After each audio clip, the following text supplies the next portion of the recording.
Hey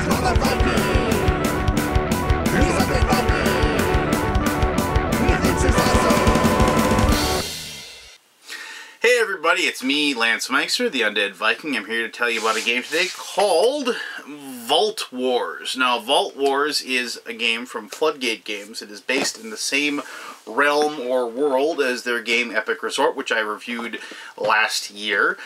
This is a game in a fantasy-based world where, well, if you've watched, like, some of those reality shows, which I'm not a big reality show guy, but I'll fully admit to, like, having been sucked into that Storage Wars show, which is basically what this game is.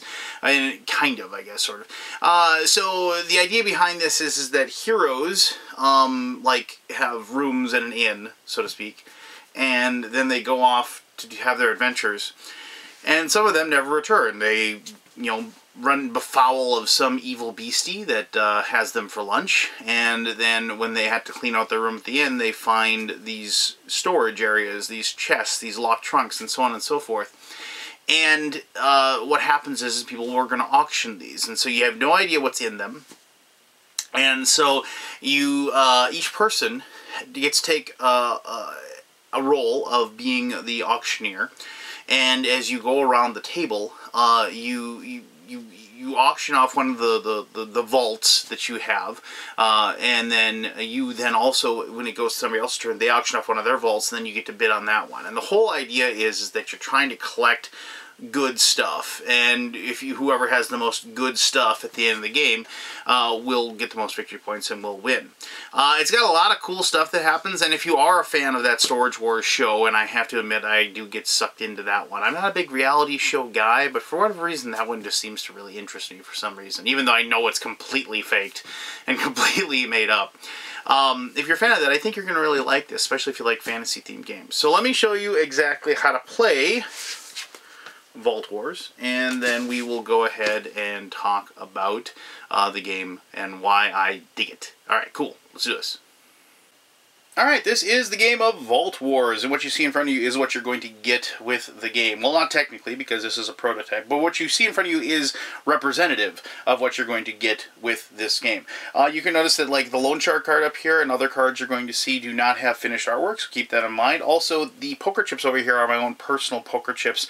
The plastic money that I got with the game that worked just fine was way shiny, and so my lights were glaring off of it, and so I replaced it with my poker chips that I have right there.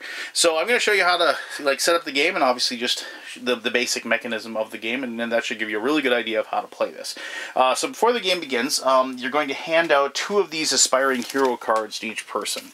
Now, the aspiring heroes are just that. These are heroes that are aspiring to be heroes, and they need equipment. And so if you can get equipment that satisfies what they're looking for, you can get extra victory points. And this little diamond right there, that is the victory point symbol for the game.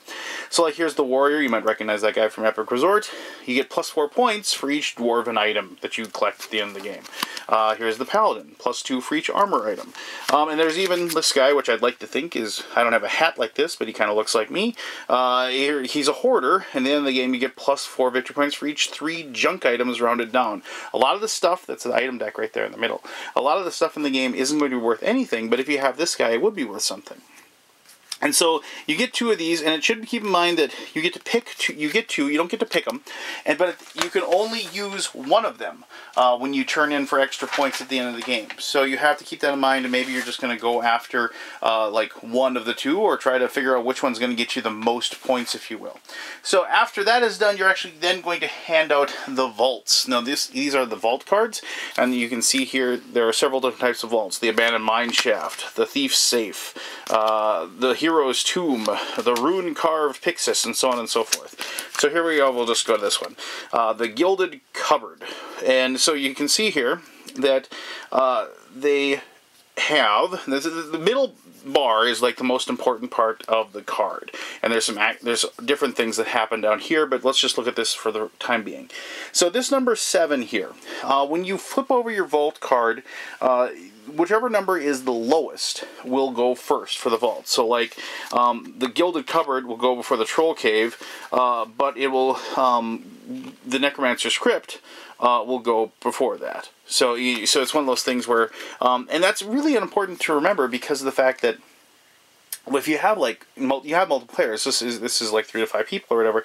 So when you have like 4 or 5 vaults that are going, and you have a limited amount of money, maybe you're going to save your money and wait for a later one, that kind of thing. So you just have to keep that in mind. But the middle part here is the first one tells you how many items are going to be in here. So whoever's going to auction this off, they're going to take 5 cards, and those are the 5 that they're going to have that you are going to get if you win this particular auction. Now, and then you reveal, the auction person reveals 2 of the items that are in there. These are like the things that you can see and that are blocking the view of everything else. And this over here is the peek total. Now this one has a little asterisk guy, but normally you can only peek at one of the cards that's being hidden. Let's see what it says here. You choose which item card each player peeks at. The same item card may be shown to each player. So the auction person is actually going to show each person, which adds a lot of level of the different thing, because if like there's an item you know that somebody's looking for, you can make sure they don't see it, or you can make sure they do see it. So they're going to pay you lots of money for this particular auction. But regardless, that's the number. So let's just go to one that doesn't have that special ability. We can just, so here's like the small chest. It has a 1, so it's going to be the very first one if you have it. It has 3 items. You show 1, and you peek at 1. So what's going to happen there is you're going to have 3 cards. They're going to be face down. The auctioneer picks one of these and reveals it, so everybody can see that. And then they hand the other 2 cards to the person to their left. They pick one of those 2 cards, peeks at it, shuffle the cards back up, hand to the person to their left, so on and so forth until it gets back to the auctioneer. And the auctioneer will then proceed with the auction, which I'll show you in a second. And so this one also has a special ability. It says, after setting the blind opening bid, players will secretly select their bid amount, then simultaneously reveal them. If tied, continue as a live auction. So there's like little rules or whatever. But we're not going to worry about the little rules. I'm going to actually tell you how the auction works. So after you hand out those cards, and you, in case of like, it's a different number of cards per players. But if we have 5 players, it's 3. 4 is 4. And with 3 people, you have 5. And so what you do then is you take all 5 of your cards. So like, let's just say I got these top 5. Let's say I'm playing so I have these 5 cards, and I look at these 5, and what I'm going to do is I'm going to keep one, and I'm going to pass the rest to the left. So I want this Dragon Slayer's Hoard. It's huge. It's got a lot of stuff in it. So we're going to keep that one. We pass those to the left. The person to my right is going to hand me some, and then I'm going to go through those, and I'm going to pick one. Basically a draft. If you've played card drafting games, you know exactly what to do. So eventually you're going to have a full hand of vault cards. And that's optional, but I mean, you can choose not to do that, but we do it because I think it adds another level to the game. So after you're done doing that, you do exactly what I said. So here we have this Svelte Elven cabinet. So we're going to go ahead, and I'm going to play this. So like, let's say it's my turn, and I put this in front of me, and I say, okay, I have this Svelte Elven cabinet. That's what we're going to go for in this particular auction. And I should mention that each person starts off with 20 pieces of gold or money or whatever at the beginning of the game. So I'm going to draw 4. So let's see here. We go 1, 2, 3, 4. And so we're going to go ahead and look at what's in here. And so we have junk, which obviously you can see is not worth anything. A rogue's shiv. It is going to be worth 3 victory points at the end of the game, and if you sell it, it's worth 3. And you notice that over here it is considered to be magical and also a weapon. It will satisfy certain aspiring heroes' requirements. But also you can see it's an equipped weapon. And then around, exchange a rogue shiv for another item equipped by any player. So you can, something that you can, it has a little ability. And you can equip items, obviously, as you can see, but once you equip them, they're not going to be worth any points at the end of the game. So that's something you can do. Another junk, and a chest plate. So armor, it's elvish, so if we have something that we need, elvish gets us extra points. And it's worth 2 victory points at the end of the game. And we can see over here, it's both elvish and armor, so it'll satisfy those 2 things. And then when selling, it's going to be worth 2, 5 with either helm or shield, and 7 with both helm and shield. So it can be worth more if we sell it as a set. So, I'm going to go ahead, what do I want to show? So, well, I don't want people to know there's really cool items in there. But I want to be able to get people maybe to bid money on it. So I'm going to show everybody this. So I get to show one item. So we're going to show everybody that there's an elven chest plate in there. So, okay, everybody knows. And then I'm going to take these 3 cards and I'm going to hand them over there. They're going to shuffle up, peek at 1, shuffle up, peek at 1, shuffle up, peek at 1, and so on and so forth. Until they finally come back to me, and now they're sitting in front of me like that. Now, as the auctioneer, I decide what the opening bid is. I can say, okay, well, you guys know what you see here, what you just saw. maybe they saw the junk, maybe they saw the rogue shiv, who knows. I know exactly what's in there. So I'm going to say I'm opening the bidding up at 8. 8 gold pieces will get you this particular Svelte Elven Cabinet. Now, the cool thing with the Elven Cabinet is that you may keep this vault as an Elven item. Remember, this actually is an item that you get to keep as well, so that you're maybe it'll satisfy some victory points at the end of the game as well. So now everybody else gets to decide if they want to pass or bid. And unlike other auction games, if you pass, you're still involved in the bid. It's just like an auction. You're standing there with everybody else. I'll bid 10. I'll bid 11. You can shut up for a while and let 2 people duke it out and then step in at the last second and say, I'll go 15. You know, that kind of thing. So this isn't a situation where if you pass, you lose. So just like any other auction, it goes around. Whoever bids the most wins the item and gets everything that's in there. The wrinkle is that if me, as the auctioneer, place the starting bid at such a level that nobody bids, I get to keep it, and I pay that money, and then I pay that money to the bank, and then I get to keep whatever's in there. And so that's where that little level of subterfuge is going on.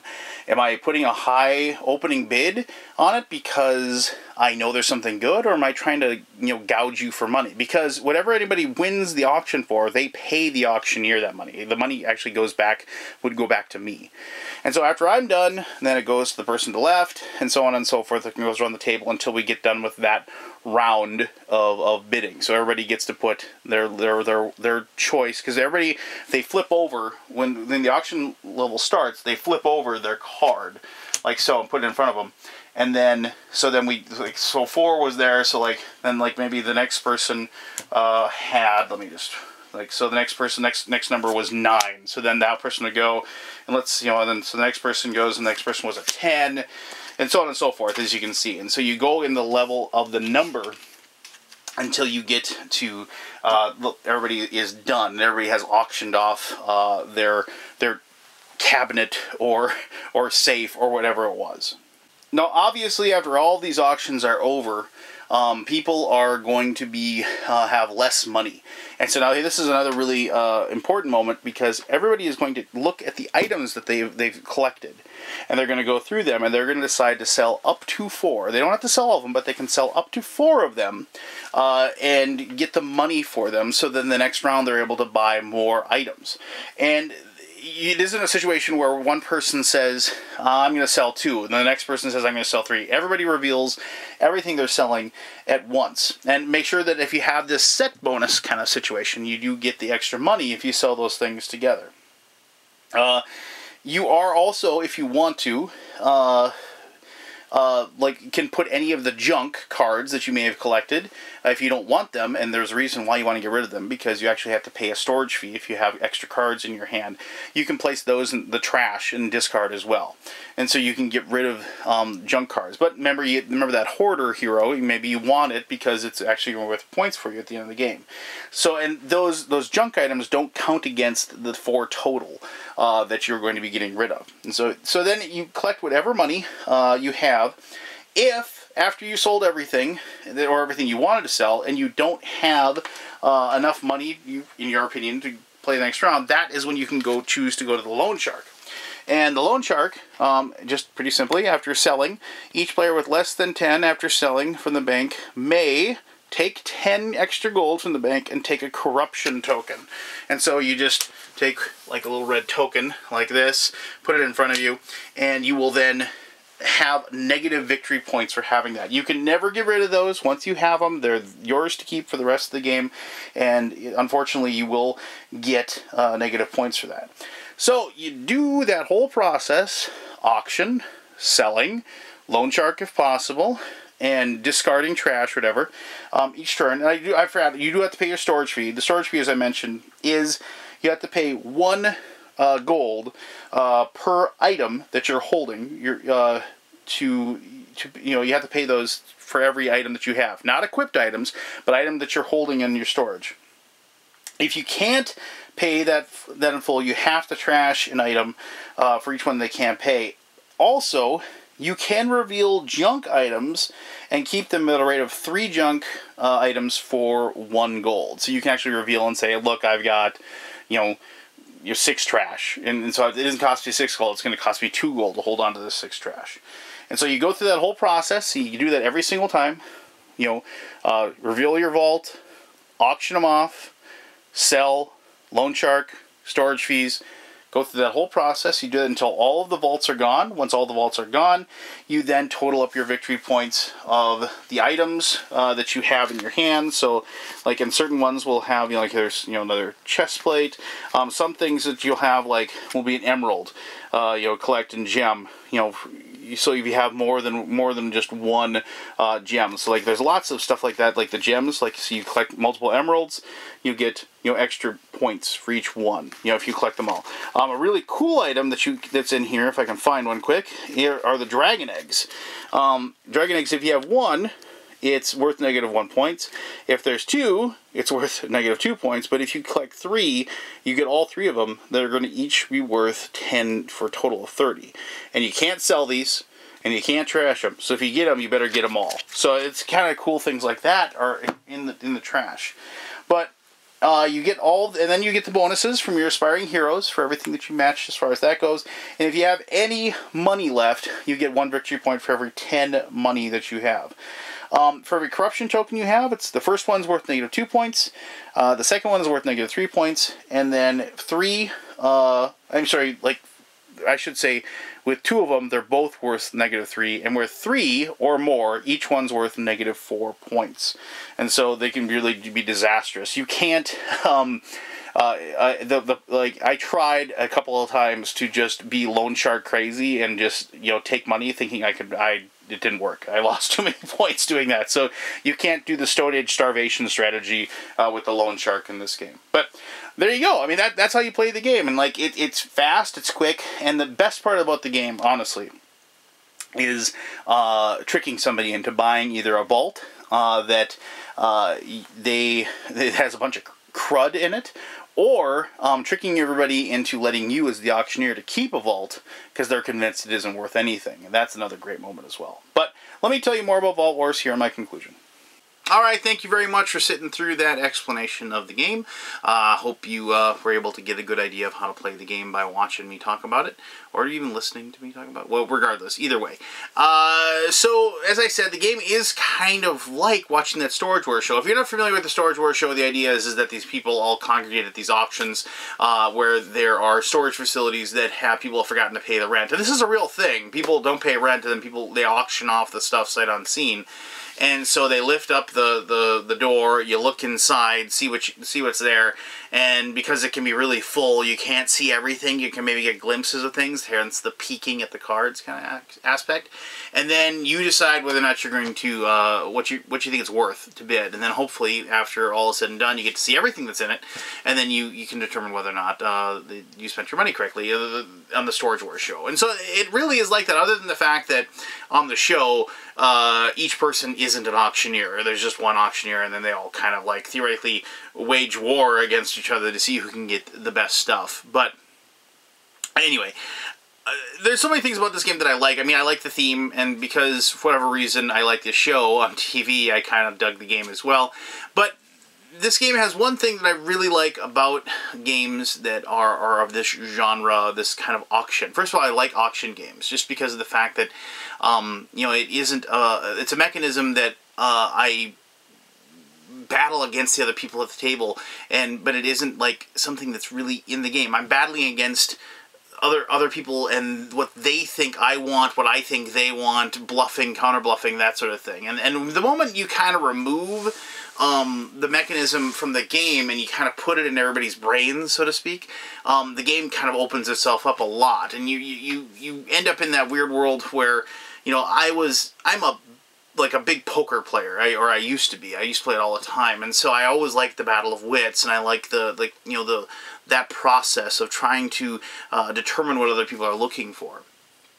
And so when that part of the game is like forefront and it's right there, there's so many different levels of it. There's so many different, like, nuances. I mean, if I'm the auctioneer, I know exactly what's in there.